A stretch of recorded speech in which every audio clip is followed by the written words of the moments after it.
Inilah kobaran api yang menyala di kawasan Alu Penyaring, Kecamatan Meroboh, Kabupaten Aceh Barat.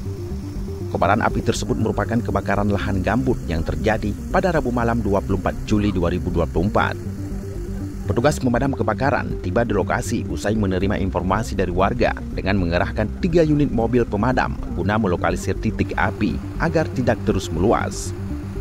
Kencangnya angin serta lahan gambut yang kering membuat petugas kewalahan memadamkan titik api. Kepala Pelaksana BPBD Aceh Barat, Teguh Ronald Nehdiansyah mengatakan dalam beberapa hari terakhir, Kahutla kerap melanda wilayah Aceh Barat. Terdapat 11 titik api yang ditemukan yang tersebar di 5 kecamatan dengan total 9,6 hektar lahan yang sudah terdata. Sementara 3 lokasi lainnya masih dalam upaya pemadaman total. Total luas lahannya kami estimasi kurang sekitar 1 hektar. Dan hari ini ada tambahan 3 lokasi baru yang ada di Kabupaten Aceh Barat. Yang pertama di Senebuh, di Arungalam Balik, yang kedua ada di wilayah Suak Pangkat di Kecamatan Bubon, yang ketiga yang di Alpen ini.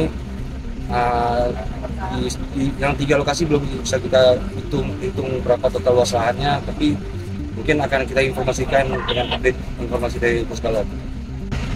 Hampir semua lokasi masih sudah kita tangani. Di Jombang Pelawan masih ada area yang terbakar, itu di Lehan, itu masih ada penanganan.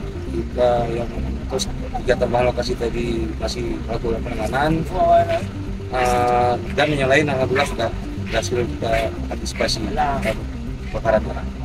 Akibat kejadian yang kerap terjadi di saat musim kemarau ini, Kepala BPBD Aceh Barat menghimbau warga untuk tidak membakar sampah sembarangan tanpa melakukan pengawasan, serta membuang putung rokok sembarangan atau hal yang dapat menimbulkan percikan api. Mengingat cuaca dalam beberapa bulan ini terik dan panas sehingga begitu mudah terjadi kebakaran.